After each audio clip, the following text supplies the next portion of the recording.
जैसे हम लोगों ने लास्ट क्लास में रिडक्शन ऑफ ओर्स की बात शुरू की थी, ठीक है, तो वही चीजें हमको कंटिन्यू करनी है। तो लास्ट क्लास में मैंने आपको बताया था कि भाई जब टेम्परेचर मेरा 1073 से कम था, आयरन के केस की बात की थी हम लोगों ने, ब्लास्ट फर्नेस के बारे में पढ़ा था। तो जब टेम्परेचर मेरा 1073 केल्विन से नीचे था, तब तो मैं कार्बन मोनोऑक्साइड को यूज कर रहा था as a reducing agent. But temperature जब मेरा 1073 केल्विन से ज्यादा हो गया, तो कार्बन एक अच्छा रिड्यूसिंग एजेंट मेरे लिए माना जाता है, और मैं कार्बन को बेसिकली यूज भी करता हूँ, ठीक है ना। किसके लिए? रिडक्शन प्रोसेस के लिए मैं क्या करता हूँ, फिर कार्बन को वहां पर यूज भी कर रहा होता हूँ। सेम चीज आज हम लोग पढ़ेंगे। अब हर जगह तो कार्बन हम लोग यूज नहीं कर सकते, ऑल्दो मेरा कार्बन एक अच्छा रिड्यूसिंग एजेंट है, बट हम हर रिएक्शन के लिए कार्बन को यूज नहीं कर सकते, ठीक है। क्योंकि कई बार क्या होता है, कार्बन के साथ रिएक्ट करके दूसरे कंपाउंड्स का फॉर्मेशन कर लेता है, जैसा कि मैंने आपको लिखवाया था क्रोमियम ऑक्साइड्स के लिए, मैंने आपको लिखवाया था कि वो कार्बाइड्स का फॉर्मेशन कर रहा है। तो ये चीज आज हम लोग लिखेंगे, ठीक है। और जो अपना रिडक्शन वाला पार्ट था उसी को आगे कंटिन्यू करेंगे। तो हम लोगों ने फर्स्ट पार्ट तो ब्लास्ट फर्नेस के लिए, आयरन के लिए देख लिया था। अब आप सेकंड लिखिए उसके अंदर, रिडक्शन बाय अ मोर इलेक्ट्रो पॉजिटिव मेटल। एक कंपाउंड से दूसरा मेरा ज्यादा मोर इलेक्ट्रोपॉजिटिव है, तो वो कैसे रिडक्शन करेगा। तो हम लोग सबसे पहले पढ़ रहे, इसके अंदर अलग अलग केसेस आते हैं, ठीक है ना। हम ए बी पार्ट करके लिखेंगे। सबसे पहले हम देखेंगे रिडक्शन बाय एल्यूमिनियम। एक एल्यूमिनियम, मैग्नीशियम, ये सब क्या होते हैं, मेरे बहुत ज्यादा इलेक्ट्रोपॉजिटिव होते हैं। तो ये किस तरह से दूसरे कंपाउंड्स को रिड्यूस करते हैं, इसकी बात करेंगे। तो सबसे पहले आप लिखिए ए पॉइंट में, reduction by aluminium, reduction by aluminium, ठीक है ना, जिसको हम थर्माइट प्रोसेस बोलते हैं। थर्माइट प्रोसेस बोलते हैं कब? जब मैं एल्यूमिनियम को as a reducing agent use कर रहा होता हूँ, ठीक है। तो होता क्या है कि आप कार्बन को तो यूज कर नहीं सकते, तो आप क्या करोगे, वहां पर एल्यूमिनियम को यूज करोगे। क्यों भाई? जैसे मेरे को पता था, अगर मैं अपने क्रोमियम ऑक्साइड Cr2O3 की बात करूं, ठीक है ना, जब मैंने इसको कार्बन के साथ रिएक्ट करवाया, तो मुझे लगा था भाई कार्बन इसको रिड्यूस कर देगा, और जो मेरा कंपाउंड बनेगा वो बनेगा Cr+CO2। ये कार्बन मेरे इस ऑक्सीजन को गेन करेगा और CO2 गैस के फॉर्म में यहाँ से बाहर निकल जाएगा, ठीक है ना। ऐसा मेरे को लगा था थ्योरेटिकली, ठीक है ना। थ्योरेटिकली मेरे पास ये रिएक्शन था कि भाई मेरे पास ऐसा होगा, बट जब रिएक्शन करवाया गया, प्रैक्टिकली क्या मिला उन लोगों को, भाई इस प्रैक्टिकली इन दोनों ने कंबाइन होके, है ना, आपके पास कार्बाइड का फॉर्मेशन कर लिया, दैट इज Cr4C3। ये कार्बन कार्बाइड का फॉर्मेशन हो गया। तो ये वाली रिएक्शन तो नहीं हुई, बट ये इनको कार्बाइड का वहां पर फॉर्मेशन मिला।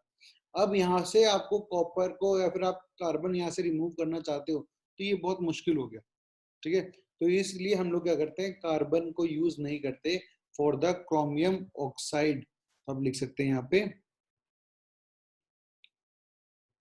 Those metal oxide which cannot be reduced by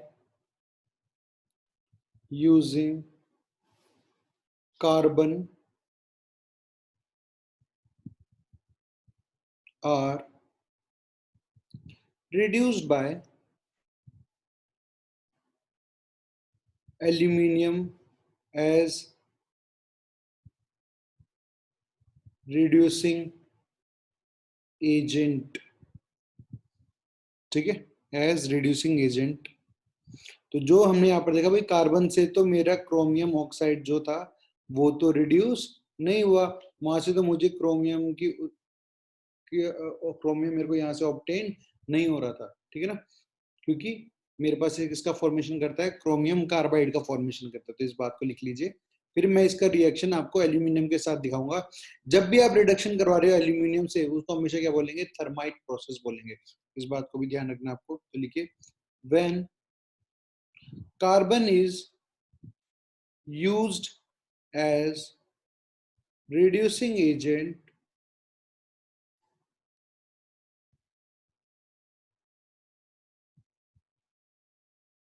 for the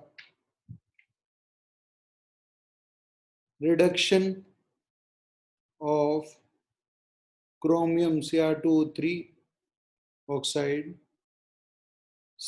Chromium form a carbide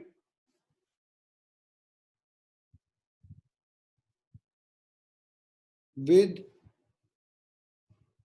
carbon at high temperature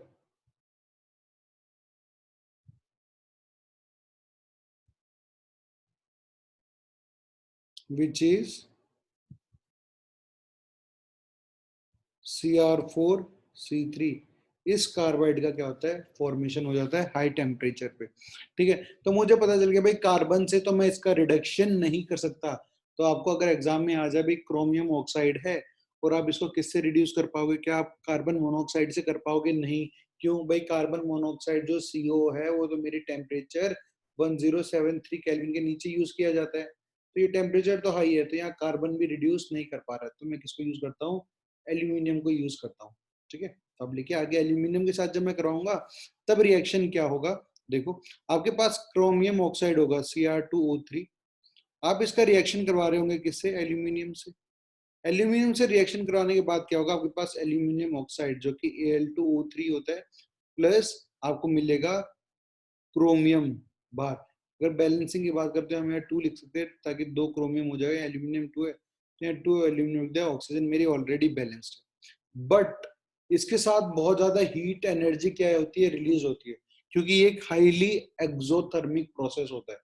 ठीक है ना, जब भी आप क्रोमियम ऑक्साइड का एल्यूमिनियम के साथ रिएक्शन करवाते हो तो एल्यूमिनियम ऑक्साइड बनता है, क्रोमियम आपको प्योर ऑब्टेन हो जाता है, साथ में क्या होती है, हीट एनर्जी बहुत ज्यादा अमाउंट में रिलीज हो रही होती है। इसलिए ये एक ऐसा होता है, एक एक्सोथर्मिक रिएक्शन है, क्योंकि यहाँ पर हीट एनर्जी क्या हो रही है, रिलीज हो रही है। इसलिए इसको हम लोग कॉमनली ना वेल्डिंग के लिए भी यूज करते हैं। आपने देखा होगा वेल्डिंग में जब होता है तो वहां पर क्या होता है, स्पार्क प्रोड्यूस होता है, हीट होती है। ठीक है, तो इसको वेल्डिंग के लिए भी यूज किया जाता है, तो लिख सकते हैं इट इज एन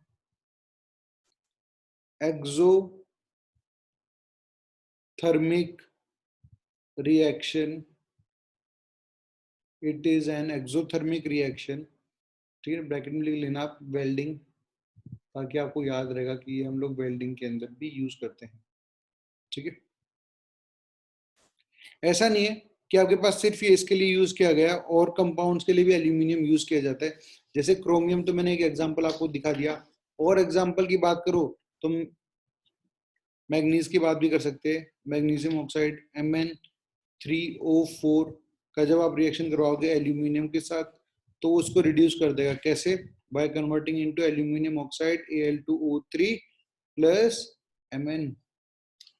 बैलेंसिंग पे आए तो एल्यूमिनियम 1 है और यहाँ पर मेरे Mn3 है, तो मैंने यहाँ 3 से मल्टीप्लाई कर दिया, इसको 3, ये हो गया 9, यहाँ पर आता है 8 और ये आता है 4।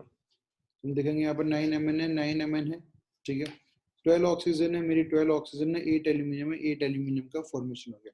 यहाँ से मुझे क्या होता है, Mn मेरा प्रोडक्ट के फॉर्म में मुझे मिल जाता है, जहाँ पर मैंने क्या किया, मैग्नीज ऑक्साइड का मैंने क्या कर दिया, रिडक्शन कर दिया और इसको यहाँ पर कन्वर्ट कर दिया। ठीक है, तो जब भी मैं रिडक्शन करवा रहा हूँ किससे, एल्यूमिनियम से, तो उसको क्या बोलेंगे हम लोग, थर्माइट प्रोसेस बोलेंगे।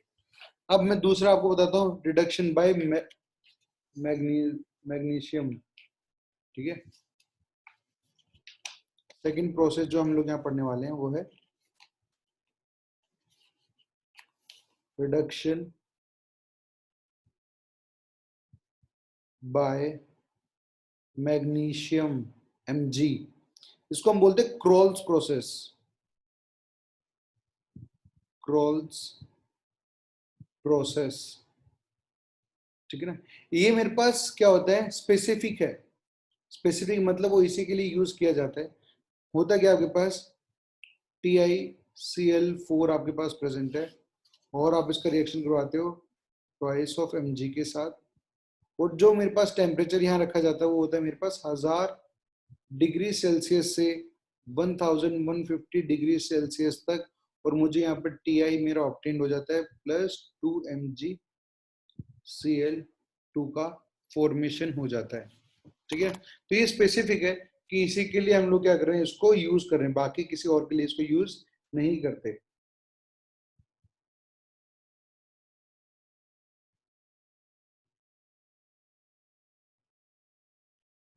ठीक है, तो अब इसे लिख लीजिए।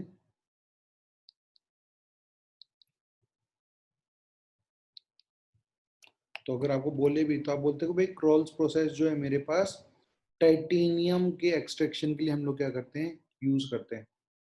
ठीक है, टाइटेनियम क्लोराइड, आपके पास टेट्रा क्लोराइड प्रेजेंट है, वहां से मुझे टाइटेनियम निकालना है, तो मैं इस तरह से उसका रिएक्शन कराऊंगा।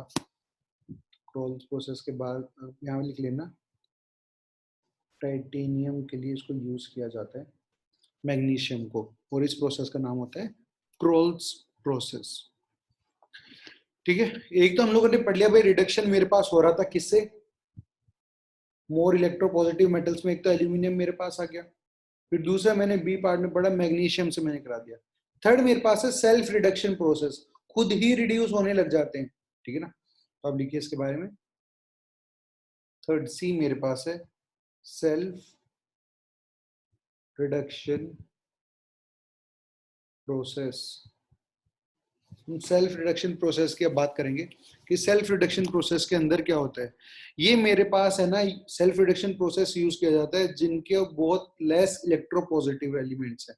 ठीक है ना, जैसे कॉपर, पीबी, मर्क्यूरी, इन सब के लिए यूज किया जाता है। मैं लिख देता हूं यहाँ पर, it is used for less electro positive metals like copper, PP, mercury. ठीक है, यहाँ पर आपको एक्सटर्नली बाहर से कुछ मिलाने की जरूरत नहीं पड़ती। जैसे आपको यहाँ पर मैग्नीशियम मिलाना पड़ रहा था, यहाँ एल्यूमिनियम मिलाना पड़ रहा था, तब जाके रिडक्शन हो रहा था। इनके लिए आपको कुछ नहीं मिलाना। ठीक है, आपको कुछ नहीं मिलाना, आपको बस बेसिकली क्या करना है, इनको एयर से जब आप हॉट एयर से पास करोगे, फॉर एग्जाम्पल मैं इनमें से एक ले लेता हूँ, जैसे मैं कॉपर के एग्जाम्पल आपको लेके समझाता हूँ इस बात को। ठीक है, आपने क्या किया, आपके पास कॉपर का एक और था, ठीक है, Cu2s सल्फाइड और था कॉपर। फिर मैंने क्या किया, उसको हॉट एयर ऑक्सीजन से जब पास किया, तो वो कन्वर्ट हो गया किसके अंदर, कॉपर ऑक्साइड के अंदर, Cu2O के अंदर, और SO2 गैस क्या कर दी उन्होंने, बाहर रिमूव कर दी। अब ये जो ऑक्साइड बन गया मेरे पास, अभी तो रिएक्टेंट और भी बहुत सारा बचा होगा, और ये जो ऑक्साइड बना है ये दोनों एक दूसरे के साथ रिएक्ट कर लेते हैं इस तरह से, Cu2s प्लस Cu2O, उसका सल्फाइड और ऑक्साइड और दोनों एक दूसरे के साथ करते हैं, रिएक्शन करते हैं। ये सल्फर जो है ऑक्सीजन को बाहर लेके निकल जाता है इन the form of SO2 gas, और मुझे सिर्फ क्या मिलता है यहाँ पर, कॉपर मिलता है। ठीक है ना, ये रिएक्शन अभी मैंने बैलेंस नहीं लिखी है, आप बैलेंस इसको कर सकते हो खुद से, कोई बड़ी बात नहीं है। यहाँ पर करना चाहो तो हम देखो यहाँ पर लिख सकते हैं, यहाँ 2 से मल्टीप्लाई कर दो तो 2O2 हो गया, फिर कॉपर कितना हो गया, 2 यहाँ 4 यहाँ से, तो 6Cu निकल गया मेरे पास, और सल्फर भी बैलेंस है, तो 6Cu आपको मिल रहा है, कॉपर मिल रहा है, प्लस SO2 गैस क्या हो रही है मेरी, बाहर रिमूव हो रही है। देखो हुआ क्या, आपने सिर्फ इसका सल्फाइड और लिया, हॉट एयर के अंदर ऑक्सीजन की प्रेजेंस में आप अपने उसे फ्लो करवा दिया, जब हॉट एयर वहां से प्रोड्यूस फ्लो हुई, तो क्या हुआ, आपके पास ऑक्साइड्स का फॉर्मेशन और SO2 गैस बाहर निकली। ये ऑक्साइड और ये सल्फाइड खुद ही एक दूसरे के साथ रिएक्शन कर रहे हैं, ऑक्सीडेशन और रिडक्शन हो रहा है, कि सल्फर तो मेरा SO2 गैस के साथ SO2 बना के बाहर निकल गया, और ये दोनों कॉपर बच गए आपके पास in the form of pure copper. ठीक है, और एक और मैं आपको यहाँ पर एग्जांपल लिखाऊं, एक बात ये भी लिखवा देता हूँ मैं आपको कि भाई मेरे को एक्सटर्नल एजेंट्स की यूज नहीं होती, क्योंकि वो एग्जाम में पूछ लेता है कि 4 रिएक्शन दे देगा, फिर पूछेगा इनमें से कौन सा रिएक्शन है जिसमें आपको एक्सटर्नली कुछ ऐड करना नहीं पड़ता। आपको पता होना चाहिए वो मेरा सेल्फ रिडक्शन प्रोसेस है, कि खुद से ही आगे प्रोसीड कर रहा है, आपको बाहर से कोई एलिमेंट मिलाने की जरूरत नहीं पड़ रही। तो ले सकते हैं, there is no need of any external reducing agent. No need of any external reducing agent, आपको जरूरत नहीं पड़ती। एक एग्जांपल और लिखा हूं मैं आपको, तो आप लिख लीजिए। एक एग्जांपल तो मैंने आपको कॉपर का दिखा दिया, अब पीबी का देख लेते हैं। पीबी का क्या होता है, सेम यहाँ पर होता है आपके पास पीबीएस का सल्फाइड और होता है, ठीक है। आप इसको ऑक्सीजन की प्रेजेंस में इसको पास कराते हैं, तो ये मेरे पास पीबीओ ऑक्साइड का फॉर्मेशन होता है, और SO2 गैस में क्या करती है, बाहर हो जाती है। अब ये ऑक्साइड और सल्फाइड और एक दूसरे के साथ रिएक्ट करते हैं, पीबीएस प्लस पीबीओ। सल्फर तो ऑक्सीजन के साथ SO2 गैस में आके बाहर निकल जाएगा, और मेरे पास सिर्फ क्या बच जाएगा, पीबी पीबी बच जाएगा, और कुछ भी नहीं बचता, ठीक है। तो अगर मैं यहाँ 2 से मल्टीप्लाई करूँ तो यहाँ लिख दूंगा मैं 3b प्लस SO2, ये इक्वेशन मेरी क्या हो गई, बैलेंस्ड हो गई। तो यहाँ से क्या हो गया, जो SO2 गैस थी वो तो मेरे पास वोलेटाइल है, बाहर निकल गई। आपके पास क्या बच गया, सिर्फ पीबी बच गया। यहाँ पर आपके पास सिर्फ क्या बच गया था, कॉपर बच गया था। तो इस तरह से हम लोग क्या कर सकते हैं, रिडक्शन कर सकते हैं किसी भी ऑक्साइड ओर्स का, और या फिर सल्फाइड ओर्स का हम यहाँ पर रिडक्शन सीख रहे हैं, ठीक है। तो हमने 3 प्रोसेस सीख ली। अब हम 4th प्रोसेस पे आते हैं, जो कि मेरे पास है इलेक्ट्रोलिटिक रिडक्शन, ठीक है ना। हम लोग आगे बात करते हैं, किसके बारे में बात करेंगे हम लोग, अब इलेक्ट्रोलिटिक रिडक्शन के बारे में बात करेंगे कि इलेक्ट्रोलिटिक रिडक्शन हम लोग कैसे कराते हैं। हेडिंग लिखिए आप।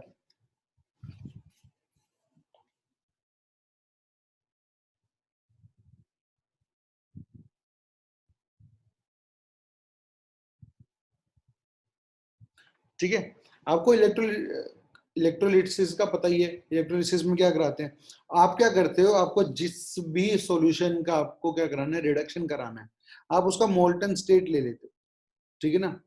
और फिर उसका आप क्या करते हो, जब उसे सॉल्यूशन की तरफ रिड्यूस करते हो, जैसे मैं आपको एक एग्जांपल बना के दिखाता हूँ। मैंने NaCl का करना था, समझ लो मेरे पास है ना, एग्जांपल के तौर पे पहले मैं आपको लिखवा रहा हूँ कि मेरे पास मोल्टन NaCl प्रेजेंट था। मैं चाहता था यहाँ से मैं सोडियम बाहर निकालूं। अब मोल्टन था तो कैसे प्रेजेंट होगा, आयंस के फॉर्म में, Na प्लस और Cl माइनस के फॉर्म में। यहाँ पर बीकर के अंदर मेरे पास क्या था, NaCl प्रेजेंट। मैंने 2 इलेक्ट्रोड्स डाल दी यहाँ पर, ठीक है। ये एक इलेक्ट्रोड डाली, ये दूसरी इलेक्ट्रोड। मेरे को पता था ये मेरी कैथोड है, ये मेरी एनोड है। कैथोड पर तो हमेशा क्या होगा, रिडक्शन, एनोड पर हमेशा क्या होगा, ऑक्सीडेशन होगा। तो भाई कैथोड की बात करें तो कैथोड पर तो हमेशा ही क्या हुआ है, आज तक रिडक्शन हुआ है। तो जो Na प्लस होगा इस सॉल्यूशन में, देखो Na प्लस और Cl माइनस दोनों चीजें प्रेजेंट होंगी। तो जो Na प्लस होगा वो क्या करेगा, इलेक्ट्रॉन को गेन करके कन्वर्ट हो जाएगा Na सॉलिड के अंदर। तो जो सॉल्यूशन में सोडियम प्लस के आयन में प्रेजेंट था वो जाके कैथोड पर डिपॉजिट हो गया इन the form of sodium solid, ठीक है। और एनोड पर क्या होता है, हमेशा ऑक्सीडेशन होता है।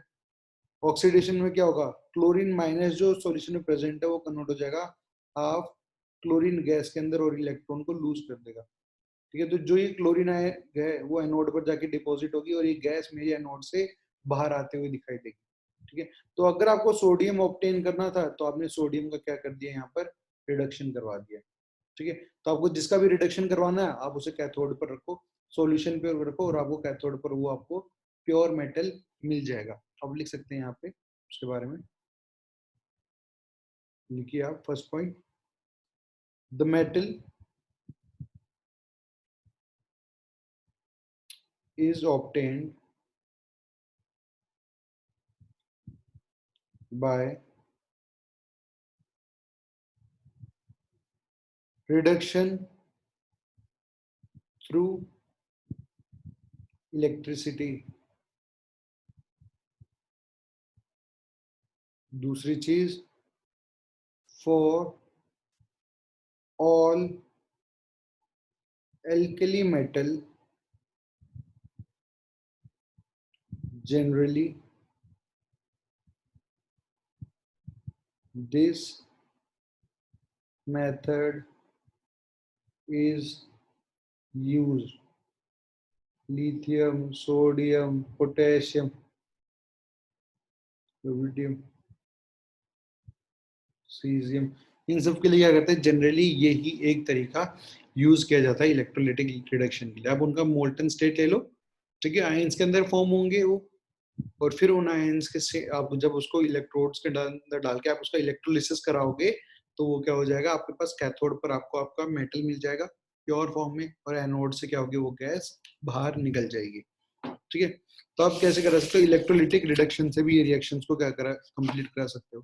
तो यहाँ पर क्या होता है, मेरे मेनली जो 3 पार्ट थे शुरू के, वो क्या हो जाते हैं, खत्म हो जाते हैं। सबसे पहले कंसंट्रेशन ऑफ ओर, ठीक है, जो हम फिजिकल और केमिकल प्रोसेसेस कराते थे। दूसरा मेरे पास क्या आया था, ऑक्सीडेशन।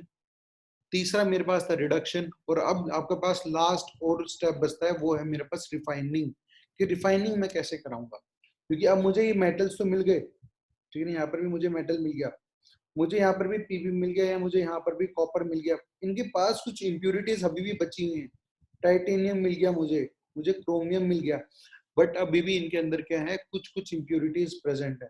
मैं चाहता हूँ इनके अंदर बिल्कुल भी इम्प्यूरिटीज प्रेजेंट नहीं रहनी चाहिए, वो एकदम क्या होना चाहिए, साफ होना चाहिए। तो मुझे क्या करना पड़ता है, फर्दर स्टेप्स को कैरिड आउट करना पड़ता है, और अपनी लास्ट स्टेप की तरफ, जो कि मेरे पास क्या है, रिफाइनिंग, रिफाइनिंग करवानी पड़ती है। तो आप हेडिंग डालिए रिफाइनिंग।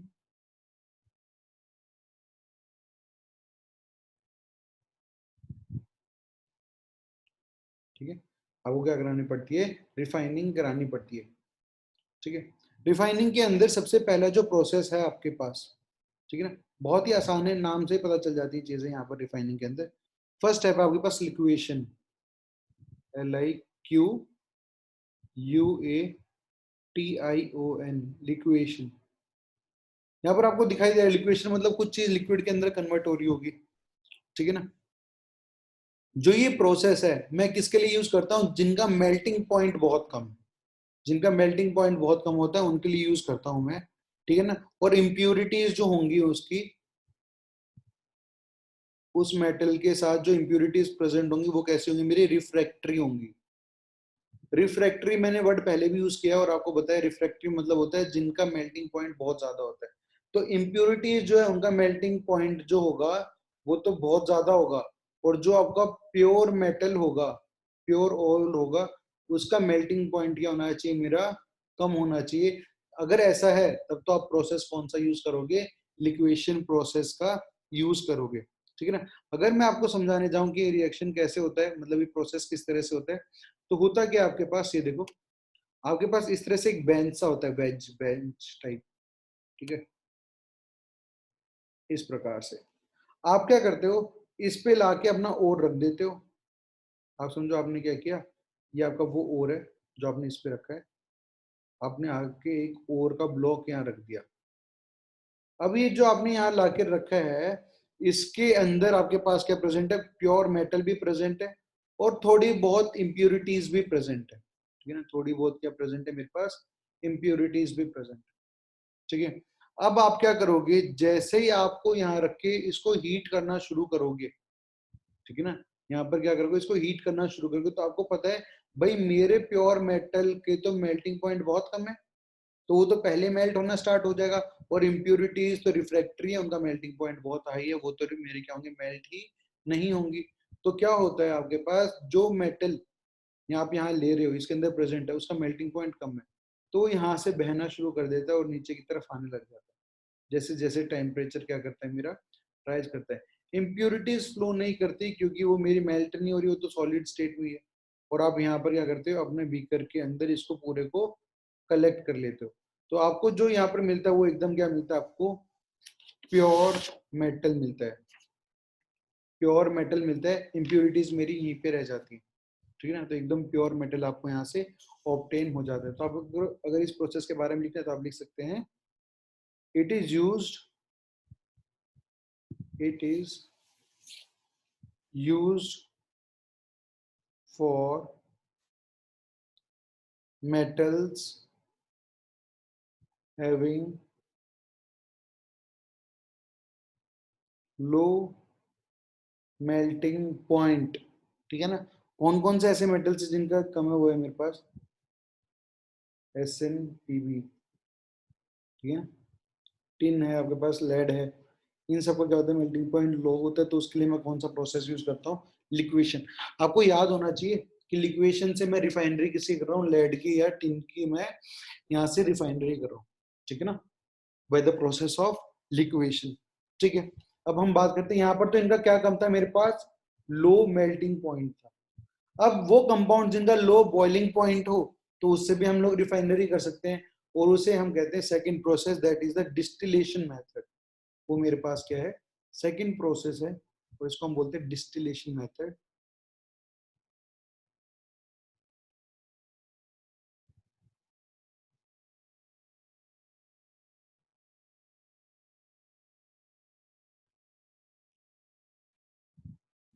डिस्टिलेशन मेथड, देखो इसके अंदर क्या करते हैं हम लोग, बड़ा ही सिंपल सा प्रोसेस है ये।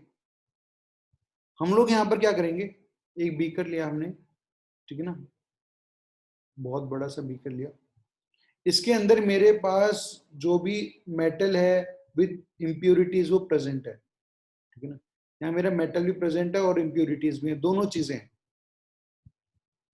ठीक है। तो मैं लिख दूंगा यहाँ पर मेरे पास, मैं या फिर लिख देता हूँ ये इम्प्योर मेटल है, मेटल भी प्रेजेंट है और उसके अंदर क्या है, इम्प्योरिटीज भी प्रेजेंट होंगी।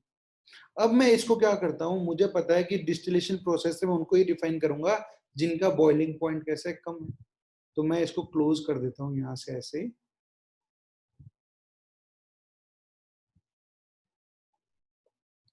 और यहाँ से इसको कनेक्ट करता हूँ मैं दूसरे चैम्बर के साथ, कुछ इस प्रकार से,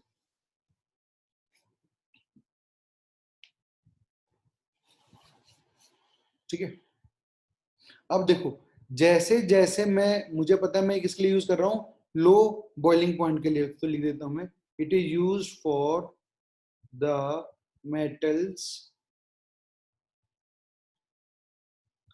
विच have low boiling point like zinc, cadmium, mercury, इन सब के लिए होता है। देखो मैंने यहाँ पर मेटल ले लिया, इम्प्योर मेटल, मुझे पता है इनका बॉइलिंग पॉइंट बहुत कम है, तो जैसे मैं इसे हीट करूंगा तो क्या होगा, वेपर्स का फॉर्मेशन होना शुरू कर देगा, और ये वेपर्स बन के मेरे पास यहाँ से ट्रेवल करने लग जाएंगे।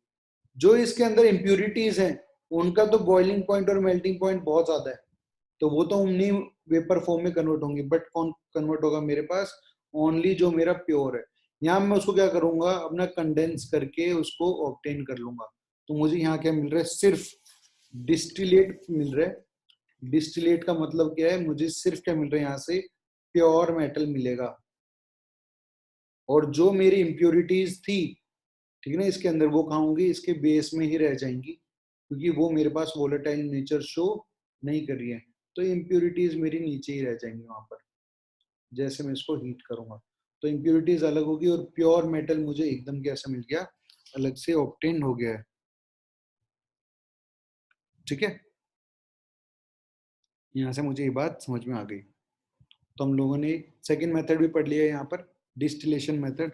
अब हम लोग थर्ड मेथड की तरफ जा रहे हैं, जो कि मेरा जिसका नाम है पोलिंग, ठीक है ना। पहले हम लोगों ने क्या किया, लिक्विफिकेशन, जिनका लो बॉइल मेल्टिंग पॉइंट था। सेकंड हम लोगों ने देख लिया जिनका लो बॉइलिंग पॉइंट था, यहाँ पर हमने लो मेल्टिंग पॉइंट देखा था, और यहाँ पर हमने लो बॉइलिंग पॉइंट देखा है। अब मैं थर्ड प्रोसेस की तरफ मूव कर रहा हूँ। ये भी एक स्पेसिफिक प्रोसेस है जो कि सिर्फ कॉपर के लिए यूज की जाती है, जिसका नाम है पॉलिंग, देख सकते हो, use for the refining of copper, CU, copper की रिफाइनरी के लिए इसको क्या किया जाता है, स्पेशली यूज किया जाता है, ठीक है। इसके अंदर आप लोग क्या करते हो, आपके पास एक बहुत बड़ा बीकर सा होता है, ठीक है ना, कुछ इस प्रकार से बनाता हूँ, आपको दिखाता हूँ, ठीक है ना। उसमें आपके पास जो भी कॉपर का ऑक्साइड है आप उसको डाल लेते हो, ठीक है ना, कॉपर ऑक्साइड्स को आप क्या करते हो, डाल लेते हो यहाँ पर, ठीक है ना। और आप इसको हीट करते करते इसके अंदर आप क्या करते हो, वुडन वुड पोल्स लेते हो, जैसे बम्बू होते हैं ना, वैसे ही उसी तरफ से होते हैं वो, वुडन पोल्स लेते हो आप, ठीक है ना।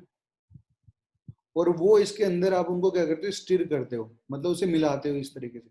होता क्या है कि भाई मुझे पता है ये वुड से बना हुआ है तो इसमें कार्बन प्रेजेंट होगा, ठीक है ना।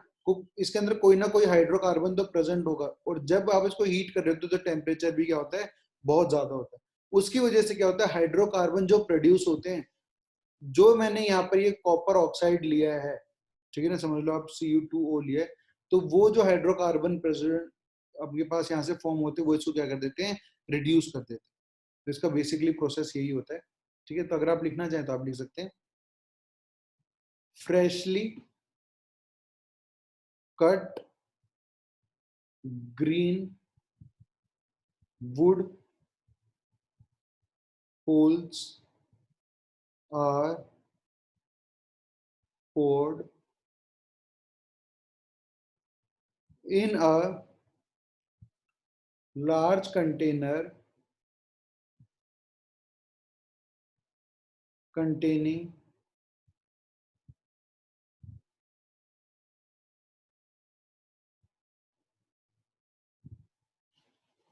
molten metal and continuously stirred, ठीक है, उसको मिलाया जाता है। उससे क्या होता है, हाइड्रोकार्बन जो गैसेस प्रोड्यूस होती है वो रिड्यूस करती है। तो आप ये लिख सकते हैं, hydrocarbon gases are released from wood poles and they act as reducing agent, they act as reducing agent। हम लोग लिख सकते हैं रिएक्शन, आपके पास जो भी हाइड्रोकार्बन प्रोड्यूस हुआ है, ठीक है, जो भी आपने वुडन स्टिक डाली थी उसमें जो भी हाइड्रोकार्बन उससे प्रोड्यूस हुआ है, वो मेरे पास कॉपर ऑक्साइड के साथ रिएक्शन करके क्या करेगा, इसका रिडक्शन कर जाएगा इन the form of copper plus जो भी गैसेज होंगी वो आप लिख सकते हो, प्रोडक्ट आपके पास क्या होती है, गैसेज होती है, वो बाहर निकल जाती है, तो सिर्फ आपको क्या मिल जाता है, प्योर कॉपर मिल जाता है। तो अगर मैं बोलूँ हाइड्रोकार्बन आपकी मीथेन गैस प्रोड्यूस हुई थी, तो कॉपर ऑक्साइड के साथ रिएक्शन करेगा और वो फॉर्म करेगा मेरा कॉपर प्लस CO2 गैस जो कि बाहर निकल गई है, प्लस वाटर का फॉर्मेशन करेगा H2O। ये वाटर भी मेरे पास इतने टेम्परेचर पे क्या होगा, गैसीय स्टेट में, वेपर स्टेट में चला जाएगा। तो जो आपको यहाँ से कॉपर मिलने वाला है, वो कॉपर कैसा होगा, आपका प्योर कॉपर होगा, उसके अंदर कोई भी इम्प्योरिटीज प्रेजेंट नहीं होंगी, ठीक है। तो बस आज के लिए अपने पास ये 3 प्रोसेस पढ़ रहे हैं हम लोग। कल के क्लास के अंदर हम लोग पढ़ेंगे पायरोमेटलर्जी क्या होती है, क्यूपलेशन उसके अंदर पढ़ने वाले हैं, बेसिमराइजेशन पढ़ने वाले हैं, फिर इलेक्ट्रोलाइटिक रिफाइनरी मैं कैसे करता हूँ हम लोग वो पढ़ेंगे, जहाँ फिर उसके बाद हम लोग zone refinery, vapour phase refinery और मोल्ड प्रोसेस पढ़ के अपना रिफाइनरी वाला पार्ट का हो जाएगा, कंप्लीट हो जाएगा। फिर कुछ स्पेशल जो एलिमेंट्स मेरे पास कुछ कुछ हैं, एल्यूमिनियम है, इन सब का एक्सट्रैक्शन की प्रोसेस पढ़ेंगे कि अगर मैं आपको एल्यूमिनियम का एक और दे दूं, बॉक्साइट दे दूं, तो आप किस तरह से कौन कौन सी प्रोसेस, जो हमने ये 4 मेन प्रोसेस पढ़ी है, इन्हीं को यूज करके आप उसको किस तरह से प्योर एल्यूमिनियम वहां से एक्सट्रैक्ट करोगे। 4 प्रोसेस कौन कौन सी, जो कि हमने सबसे पहले कंसंट्रेशन ऑफ और पढ़ा था, दूसरा हमने कन्वर्जन इनटू ऑक्साइड्स पढ़ा था, थर्ड हमने पढ़ा था रिडक्शन ऑफ ऑक्साइड्स, और फोर्थ कौन सा था, रिफाइनरी। तो इन 4 प्रोसेस को लगा के आपको क्या करना होगा, प्योर मेटल को ऑब्टेन करना होगा, ठीक है। तो बस आज की क्लास के लिए इतना ही है।